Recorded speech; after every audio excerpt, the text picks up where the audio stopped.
निजं मत्वा गर्वितो भूमुनीश्वरः।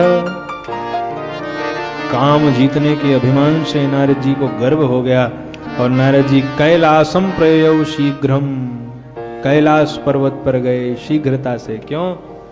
नारद जी को लगा चलो भोले बाबा को बताएं तो सही कि हमने भी काम को जीत लिया। अभी तक बाबा ही कामारी थे, मैं भी कामारी हो जाऊंगा, मेरी भी समाज में प्रतिष्ठा हो जाएगी, मेरी भी पूजा होगी, लोग कहेंगे देखो नारद ने काम को जीत लिया। जब जीवन में अभिमान आता है ना तो व्यक्ति प्रदर्शन करना चाहता है, वो दिखाना चाहता है, समाज को दिखाना चाहता है। तो देखो जैसे किसी को धन का अभिमान होगा तो वो धन का प्रदर्शन करेगा,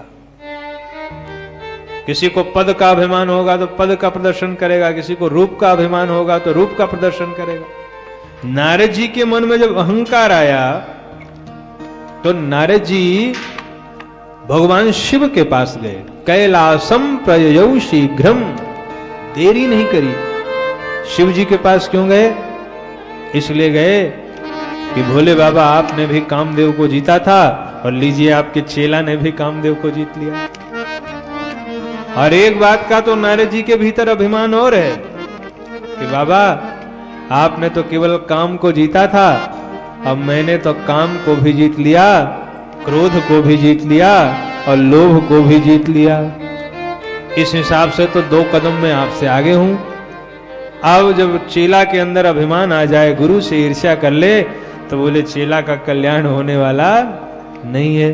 नारद जी आए हैं और जब नारद जी आए तो भगवान शंकर ने उनका खूब स्वागत किया। शंकर भगवान को लगा कि सुंदर सी कथा सुनने को मिलेगी कोई, नारद जी आए हैं तो राम की कोई सुंदर सी कथा सुनाएंगे। तो भगवान शंकर ने कहा है, हे तात नारद प्राज्ञ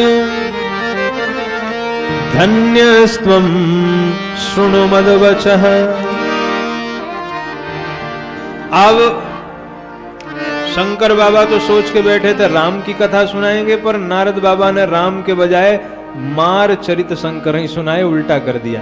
कहां रोज राम कथा सुनाते थे, वो आज मार माने कामदेव, आज काम कथा सुना दी। तो नारद जी ने जब राम के जगह काम कथा सुनाई तो शंकर भगवान ने उनको शिक्षा दिया। अति प्रिय जानि महेश सिखाए, ये इन्हीं श्लोकों का अनुवाद है।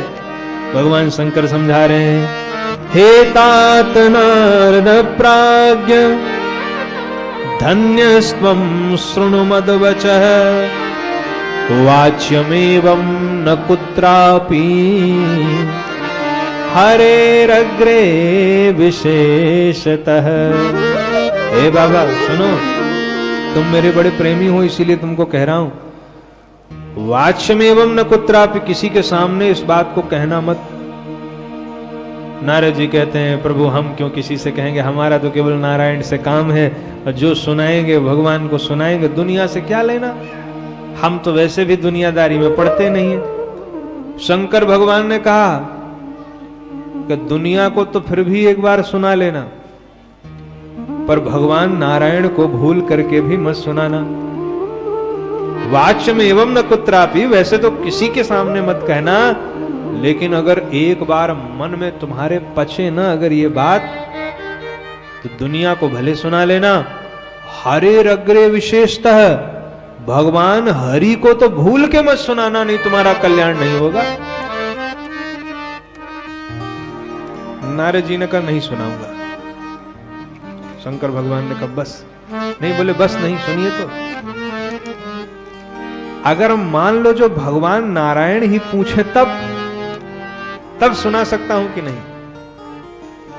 शंकर भगवान ने कह दिया, प्रक्षमानोऽपि न ब्रूयाः स्ववृत्तं मे यदुक्तवान्। अगर भगवान नारायण तुमसे पूछे तो भी मत बताना, पूछे तो भी मत बताना। अब यहीं पर नारद जी के मन में ईर्ष्या आ गई। अरे राम राम राम, ये कह रहे हैं पूछे तब भी मत बताना, ये कौन सी बात हुई? मुझे लगता है इनके मन में ईर्ष्या आ गई है। मेरा प्रकाश होगा संसार में, दुनिया जानेगी कि नारद ने काम को जीत लिया। अभी तक ये अकेले कामारी थे, अब मैं भी कामारी के रूप में प्रसिद्ध हो जाऊंगा, तो मेरी ख्याति से इनको जलन हो रही है। इसीलिए ये कह रहे हैं कि पूछने पर भी मत बताना। नहीं क्यों कहते? शंभु दीन उपदेश हित, नहीं नारद ही सुहान। भरद्वाज कौतुक सुनहु, हर इच्छा बलवान। शंकर भगवान ने तो कल्याण करने के लिए उपदेश दिया, पर नारद बाबा को अच्छा नहीं लगा।